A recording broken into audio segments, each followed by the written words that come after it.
क्या 1 करोड़ का term insurance policy आज के ज़माने में इनफ है क्या? अगर आप हाँ कहते हो तो फिर है ना आपका आंसर गलत है। एक्चुअली में ये है ना क्वेश्चन ही गलत है। देखो, विदाउट कोई फैमिली को पूछे कि उनका मंथली एक्सपेंस कितना है, उनके लोन्स कितने हैं, लायबिलिटीज़ क्या है, उनके बच्चों के एजुकेशन के लिए कितना अमाउंट फ्यूचर के लिए लगेगा, उनके रिटायरमेंट प्लानिंग के लिए कितना लगेगा।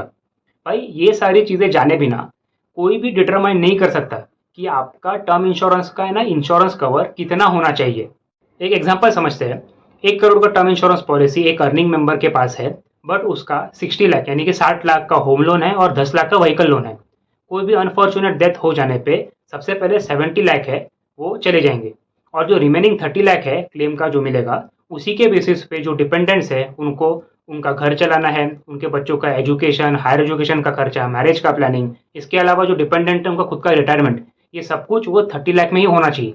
और ये इनफ नहीं होता है। इसी के लिए जब भी आप टर्म इंश्योरेंस पॉलिसी परचेस करोगे तो फिर 1 करोड़ का टर्म इंश्योरेंस पॉलिसी है मेरे पास, ये बड़ा अमाउंट सुन के जज मत कीजिएगा कि वो टर्म इंश्योरेंस अमाउंट आपके लिए इनफ रहेगा। क्योंकि देखिए, आपके जितना मंथली एक्सपेंसेस है, एक्सपेंडिचर है, इसके अलावा आपके लोन्स है, लायबिलिटीज़ है, फ्यूचर का गोल प्लानिंग, ये सारी चीज़ों को समझने के बाद ही आपको एक फाइनल फिगर या फिर अमाउंट मिलेगा, जिसके बेसिस पे आपको एक टर्म इंश्योरेंस कवर लेना चाहिए। Thank you.